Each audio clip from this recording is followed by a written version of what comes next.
Hello friends, window glass अटकना एक आम problem है। और ये जो विंडो के ग्लास है कई बार स्विच की वजह से अटकते हैं, कई बार इसकी मोटर की वजह से अटकते हैं, या कई बार इसकी जो केबल होती है उस वजह से अटक रहे होते हैं।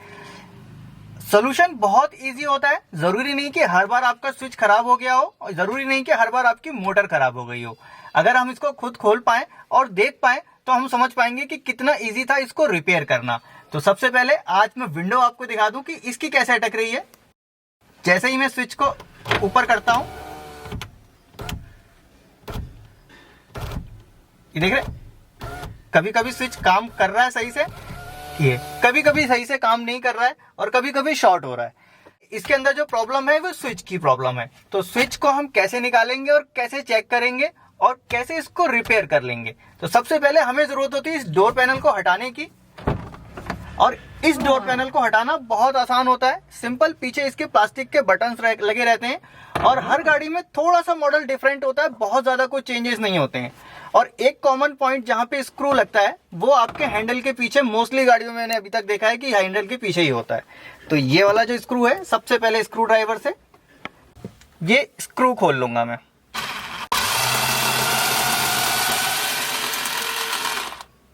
आ गया।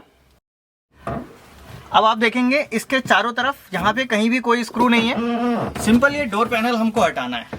तो डोर पैनल हटाने के लिए एक स्क्रू ड्राइवर हल्का सा नीचे फंसाएंगे इसके पैनल में, और ये बटन की आवाज आ गई।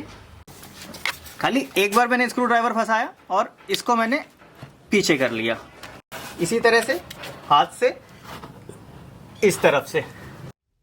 कई बार लोग इसको निकालने के लिए एक ही जगह पे जोर लगाते हैं और पूरा पैनल उसी जगह से निकालते हैं। तो वो तरीका सही नहीं, उसमें चांसेस होते हैं कि आपके बटन वहाँ पे टूट जाएं। इसमें एक एक करके मैंने सारे बटन निकाले, और ये हैंडल को हल्का सा स्लाइड टेढ़ा करेंगे तो ये अंदर की तरफ चला जाएगा। अब इसका जो ये पैनल है, ये पैनल हटेगा, थोड़ा सा इसमें डिफरेंट है। अधिकतर गाड़ियों में पूरा एक साथ निकलता है। तो ये पैनल निकाल देंगे हल्का सा यहाँ से, इस तरह से। और ये गाड़ी है होंडा जैज, ये निकाला मैंने। और एक स्क्रू और है अभी इसका, वो है इस लोकेशन पे।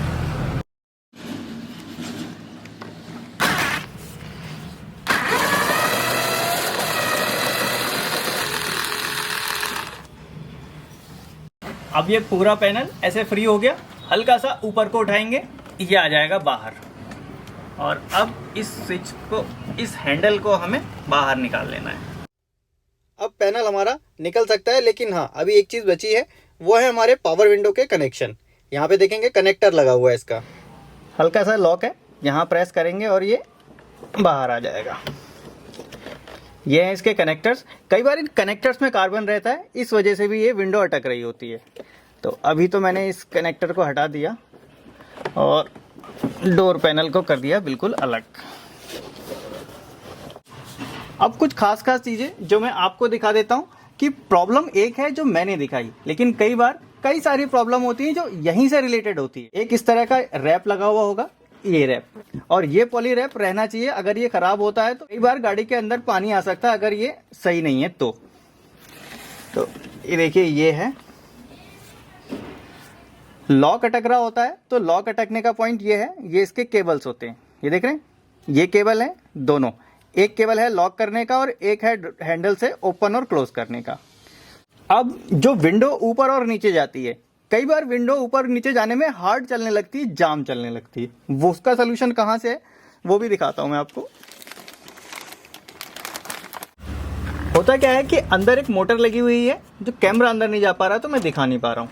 उस मोटर से ये ग्लास ऊपर और नीचे रन करता है वायर के थ्रू। और ये जो आपको शीट दिख रही है, ये शीट चैनल का काम करती है। अगर इसमें भी प्रॉपर लुब्रिकेशन नहीं होगा या फिर कचरा जमा होगा तो उस केस में भी आपकी विंडो बहुत ज़्यादा हार्ड चल के ऊपर की तरफ जाएगी। या फिर कई बार उतरते समय हार्ड होता है, कई बार चलते समय ऊपर हार्ड होता है। तो हार्ड होने का प्रॉब्लम कहाँ होता है, वो इस चैनल पे होता है। और चैनल के साथ साथ ये जो रबर बीडिंग आपको दिख रही है, ये दिख रही है ना, ये बीडिंग यहाँ से लेकर यहाँ तक अंदर है। ऐसे ही इस तरफ से ये जो बीडिंग है यहाँ से लेकर यहाँ तक अंदर है। ये एक्चुअल में इसका एक ट्रैक है। उस ट्रैक के अंदर जब गंदगी जमा हो जाएगी तो उस केस में भी आपका ये जो ग्लास है, ये ग्लास हार्ड चल रहा होगा। और हार्ड चलना स्टार्टिंग होती है खराब होने की। जब ये हार्ड चलना शुरू हो जाएगा तो आप समझ लीजिए फिर धीरे धीरे वो मोटर के ऊपर लोड पड़ेगा, वायर के ऊपर लोड पड़ेगा, अलाइनमेंट थोड़ा सा टेढ़ा मेढ़ा होगा और तब जाके ये विंडो खराब होगी। तो कभी भी अगर ऐसा लगे आपको कि ये चीज़ें हार्ड हो रही है, विंडो आपको लग रहा है कि स्लो ऊपर जा रही है, तो इन सारी चीज़ों को क्लीनिंग करना, प्रॉपर लुब्रिकेशन करना ज़रूरी होता है। ये जो ट्रैक आपको दिख रहा है, ये वाला, ये जो ट्रैक आपको दिख रहा है, ये ट्रैक हम पूरा ऊपर तक होगा और ये दोनों साइड होगा। इस ट्रैक को हमें करना होता है क्लीन। सिंपल सोपी वाटर से आप क्लीन कर लीजिए और क्लीन करने के बाद इसमें वैक्स वगैरह का भी यूज कर सकते हैं या फिर कुछ लुब्रिकेंट वगैरह भी यूज कर सकते हैं। क्लीनिंग अगर अच्छे से होगी तो फिर ये ट्रैक फंसेगा नहीं, और जब ये ट्रैक फंसेगा उस कंडीशन में ही आपका ये जो ग्लास है, विंडो ग्लास, ये जाम चल रहा होगा। और ये ट्रैक और यहाँ पर जो ट्रैक दिख रहा है, ये जो स्टील की रॉड दिख रही है, ये सपोर्ट है। इस ट्रैक को भी क्लीन करना और लुब्रिकेट करना है।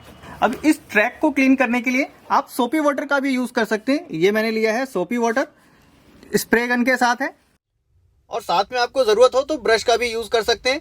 पर्पस सिंपल है कि वो जो एरिया है वो क्लीन होना चाहिए। ये देखिए यहाँ से स्प्रे किया और बिल्कुल अच्छे से इसको क्लीन कर देंगे।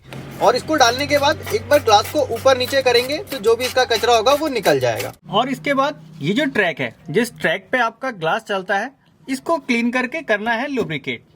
अभी ये पूरा इतना साफ दिख रहा है मुझे कि कुछ भी क्लीनिंग की ऐसी जरूरत नहीं है। अगर लगता है कि आपको कि कुछ ज्यादा कुछ डिपॉजिट जमा हुआ है तो एक बार इसको WD-40 से क्लीन कर सकते हैं। और उसके बाद करना क्या होता है, सिंपल थोड़ा सा ग्रीस यहाँ पे अप्लाई कर दीजिए,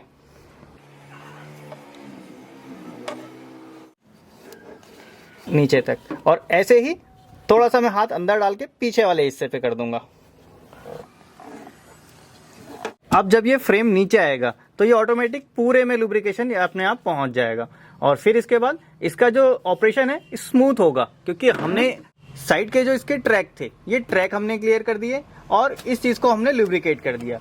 मोटर पे जो लोड पड़ रहा होगा वो जाहिर सी बात है कि अब मोटर का लोड कम हो जाएगा और इसकी लाइफ इंक्रीज हो जाएगी। मैंने आपको दिखा दिया कि कितने आसानी से डोर पैनल को खोला और हमने इस ट्रैक को लुब्रिकेट कर लिया और अपने आप कर लिया। रही बात स्विच अटकने की बात, तो कई बार जो स्विच अटक रहा होता है प्रॉब्लम स्विच के अंदर होती है, लेकिन मोस्ट ऑफ द चांसेस क्या होते हैं कि ये जो हमारे कनेक्टर्स हैं, इन कनेक्टर्स के अंदर कार्बन आ जाता है। कार्बन कैसे आता है, क्योंकि यहाँ से पानी आता है, कई बार पानी आ रहा होता है या फिर मॉइस्चर जम रहा होता है, तो उस केस में जब इसके अंदर कार्बन आएगा तो ये हमारे जो विंडोज हैं, ये विंडोज कई बार काम नहीं करते प्रॉपर। स्विच हमने उठाया हुआ है लेकिन काम नहीं कर रहा है, फिर अचानक से काम करेगा, फिर अचानक नहीं करेगा।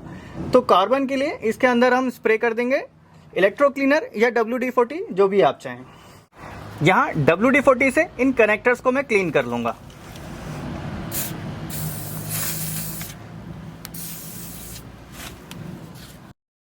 अब जो मॉइस्चर वगैरह होगा या फिर कोई कार्बन का डिपॉजिट होगा, वो सारी चीजें यहाँ से हट जाएंगी। और उस केस में अगर ये प्रॉब्लम यहाँ से होगी तो वो प्रॉब्लम सॉल्व हो जाएगी। लेकिन कुछ केस में ऐसा होता है कि हमारे जो विंडो के स्विच हैं वो ही खराब हो गए रहते हैं, तो विंडो के स्विच को चेंज करना पड़ता है।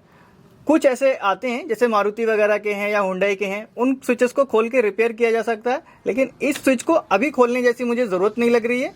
लगेगा कि हाँ अब इससे कहानी आगे चली गई है, प्रॉब्लम सॉल्व नहीं हो रही है, तभी मैं स्विच को, पैनल को खोलूंगा। अदरवाइज आप कंपनी में जाएंगे, शोरूम में जाएंगे तो पूरा स्विच का पैनल चेंज होता है, काफी कॉस्टली वो पैनल होता है। तो अभी जो बेसिक DIY काम थे वो हमने कर लिए। अब टाइम है इस पैनल को फिट करने का। तो ये जो आपको पॉली शीट दिख रही है, ये शीट जरूर आपको लगानी है। शीट लगा दी हमने और अब देखिए यहाँ पे क्या किया, कनेक्टर अंदर से डाल के, और हमको कनेक्टर लगाने हैं पावर विंडो के। ये सिर्फ आपको अलाइन कर लेने हैं नीचे कि होल कहाँ आ रहा है। और फिर ये जो हैंडल था, हैंडल हमने अंदर से निकाल दिया, हल्का सा इसको स्लाइड टेढ़ा करते हैं तो ये आ जाता है। अब इसके बाद हमको ये ऊपर वाली जो स्लॉट दिख रही है, ये इस स्लॉट में पहले फिट करनी होती है। ऊपर उठा के ऐसे दबाया, बराबर आया। अब नीचे से जितने भी बटन होंगे बिल्कुल अपने होल मैच हो गए। अब हल्का सा प्रेस करेंगे तो ये बटन अपनी जगह पे लॉक होते चले जाएंगे। अब आगे रह गया हमारा पावर विंडो का कनेक्शन और ये हैंडल। पावर विंडो के कनेक्टर को लगा के और हैंडल लगा के हमारा काम हो जाएगा फिनिश। ये लगा दिया मैंने कनेक्टर और हैंडल। देखिए कोशिश की मैंने कि छोटी सी वीडियो बनाऊं और आपको कई सारी प्रॉब्लम के बारे में बता सकूं। तो ये सारी प्रॉब्लम आप खुद से सॉल्व कर सकते हैं, कोई बड़ी चीज़ नहीं थी, मैंने किया तो आप भी कर सकते हैं। हाँ, मन में कोई सवाल अगर आ रहा हो तो कमेंट बॉक्स में लिखेंगे तो मुझे अच्छा लगेगा। वीडियो अच्छी लगी हो तो लाइक ज़रूर करके जाइएगा। मिलूंगा नेक्स्ट वीडियो में ऐसे ही किसी इंटरेस्टिंग टॉपिक के साथ। Thanks for watching.